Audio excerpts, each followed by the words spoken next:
एक बार जोरदार तालियां बजाकर इन कार्यकर्ताओं का स्वागत कीजिए जिन्होंने इस कार्यक्रम को जमाया और इसको सफल बनाने का प्रयास कर रहे हैं। मैं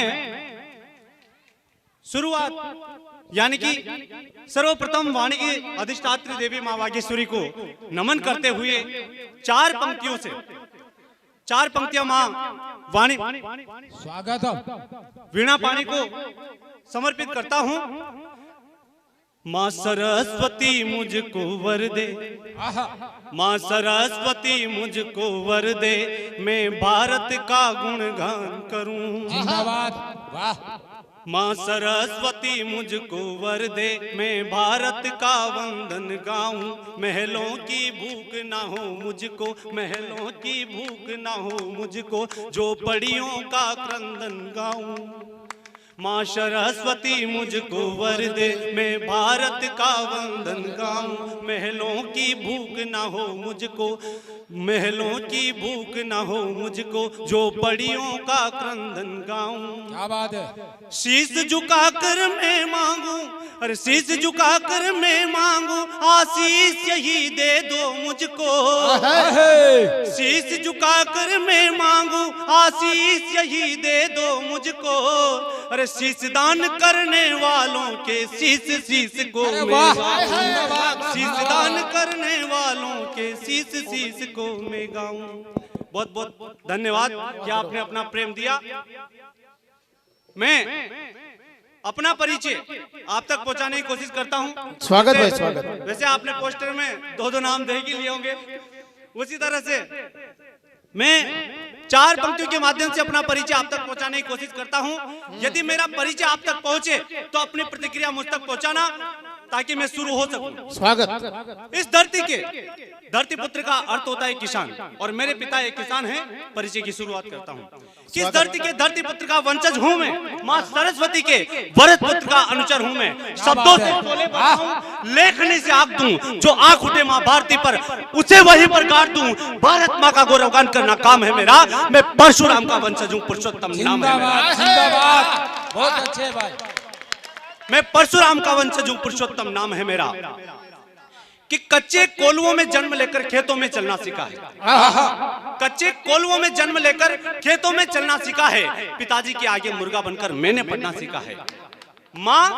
माँ मेरी चाहे अनपढ़ती, माँ मेरी चाहे अनपढ़ती, पर सच का पाठ पढ़ाया है। रूखी सूखी खाकर भी दोनों ने हमको आगे बढ़ाया है।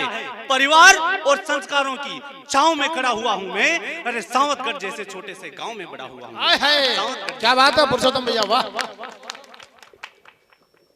हमने जैसे कि अभी भाई साहब बता रहे थे कि ये धरती राजस्थान की धरती है, महाराणा प्रताप की धरती है। मैं मां राजस्थानी को वंदन करने के लिए चार पंक्तियां समर्पित करता हूं।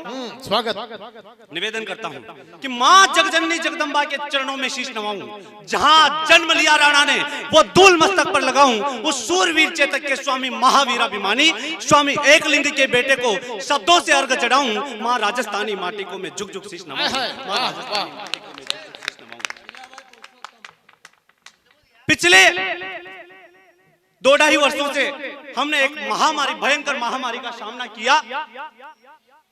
उस महामारी के अंदर एक सुखद विषय निकल कर आया, जिस दिन की प्रतीक्षा हमारी पीढ़ियों को थी, जिस दिन की प्रतीक्षा में हमारे कई अपने गुजर गए, कई लोगों ने बलिदान दिए, जिस दिन की प्रतीक्षा में आंखें तरस गई, वो दिन 2020 की 5 अगस्त को आया। हमारे माननीय प्रधानमंत्री जी के द्वारा राम मंदिर के शिलान्यास किया गया। वो दिन मेरे लिए बहुत हर्ष का विषय था। उस दिन को आपके इस पुरुषोत्तम ने एक कविता में पिरोने का काम किया है। आप तक पहुंचाता हूं। स्वागत। आशीर्वाद दीजिएगा कि जगत नियंता रावण हंता अपने धाम को आएंगे। अरे सदियों का वनवास भोग कर अब श्री राम जी आएंगे। जगत नियंता रावण हंता अपने धाम को आएंगे। अरे सदियों का वनवास भोग कर अब श्री राम जी आएंगे। संग बिठाए जान की माता और लखन हनुमान को, अरे देख रहे थे बाट सभी ये कैसे लाए राम हाय को, हाय वाह देख रहे थे बाट सभी ये कैसे लाए राम को।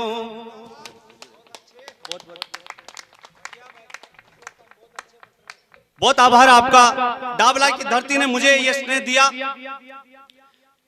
कि जगत नियंता रावण हंता अपने धाम को आएंगे, अरे सदियों का वनवास भोग कर अब श्री राम जी आएंगे। संग बिठाए जानकी माता और लखन हनुमान को, अरे देख रहे थे बाट सभी ये कैसे लाए राम को, देख रहे थे बाट सभी ये कैसे लाए राम को।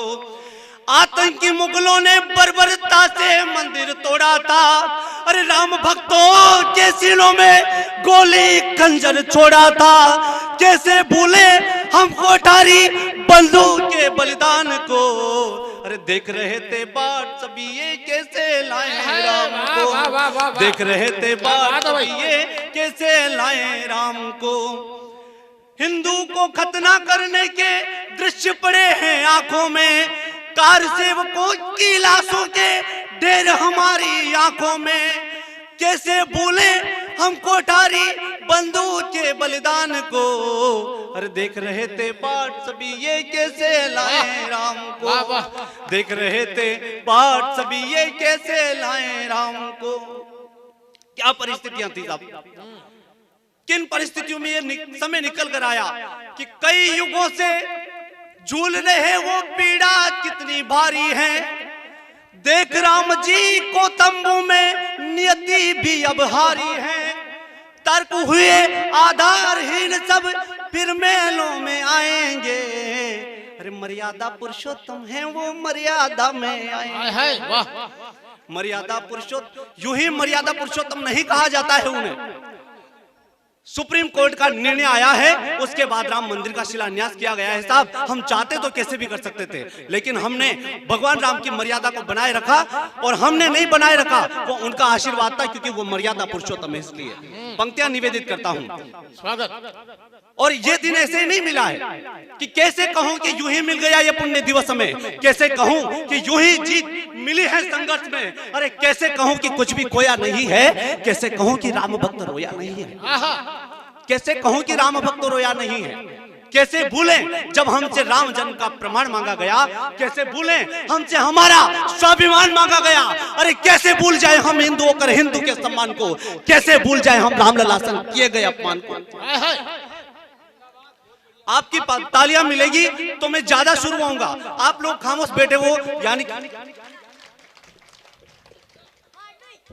कि कई युगों से झेल रहे वो पीड़ा कितनी भारी है। देख राम जी को तंबू में नियति भी अब हारी है। तर्क हुए आधारहीन सब फिर मेलों में आएंगे, अरे मर्यादा पुरुषोत्तम है वो मर्यादा में आएंगे, मर्यादा पुरुषोत्तम है वो मर्यादा में आएंगे।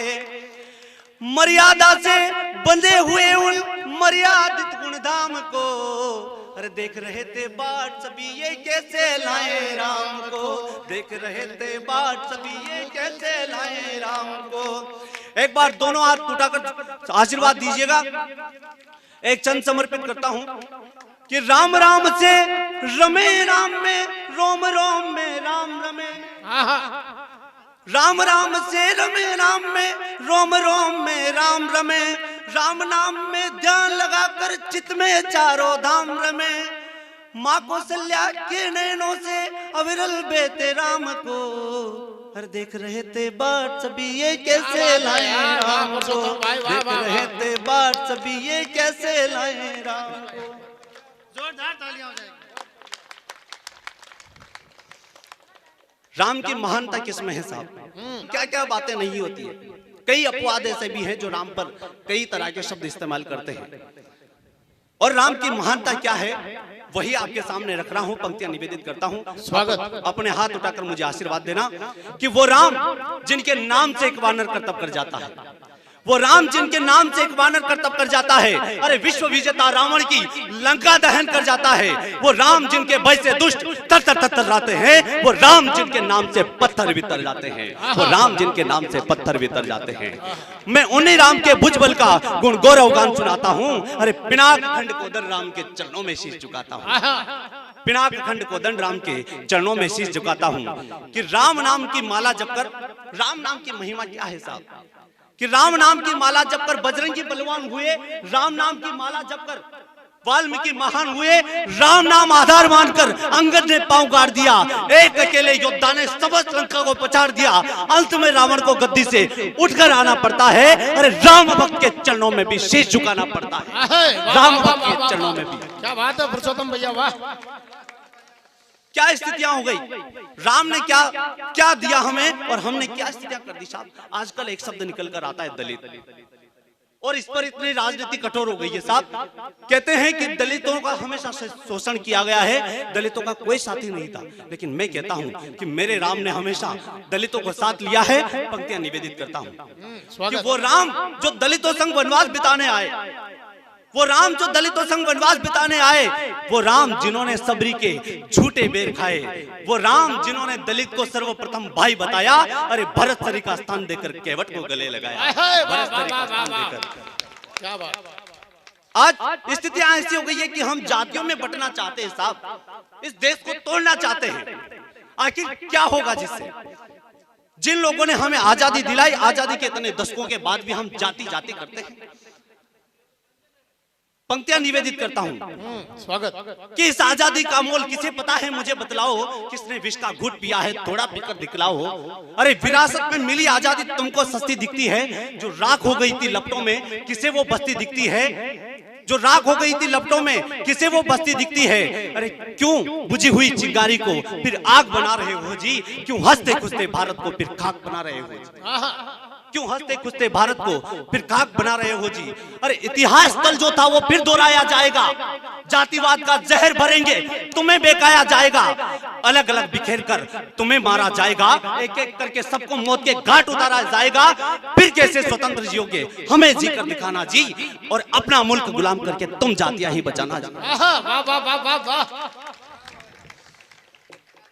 और राजनीति की बात बताऊं तो हम पार्टियों में इस तरह बन जाते हैं कि एक दूसरे के शत्रु हो जाते हैं साहब।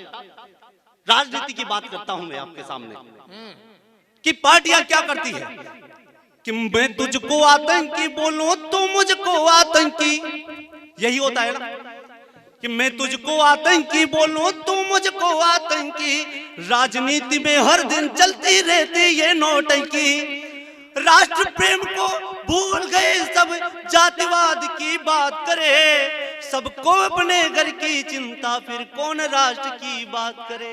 क्या बात है यार, सबको अपने घर की चिंता फिर कौन राष्ट्र की बात करे, कि सबको अपनी जाति के अपराधी अच्छे लगते हैं।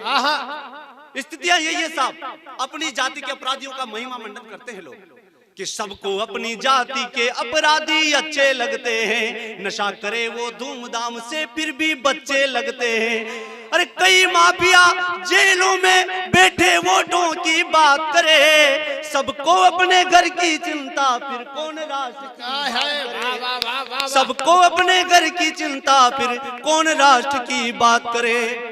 आपने एक वीडियो देखा होगा असदुद्दीन ओवैसी का, जिसमें वो कहता है कि मोदी पहाड़ों में चले जाएंगे, योगी मठों में चले जाएंगे, तब कौन आएगा तुम्हें बचाने को। पंक्तियां वहां से निकालिए साहब कि आंख दिखा कर कहते हैं वो गजब नजारा क्या होगा, आंख दिखा कर कहते हैं वो गजब नजारा क्या होगा, चले जाएंगे मोदी जी फिर कहो तुम्हारा क्या होगा। प्रेम प्यार को भूल गए सब, अब नफरत की बात करे, अरे सबको अपने घर की चिंता फिर कौन राष्ट्र की बात करे, सबको अपने घर की चिंता फिर कौन राष्ट्र की बात करे।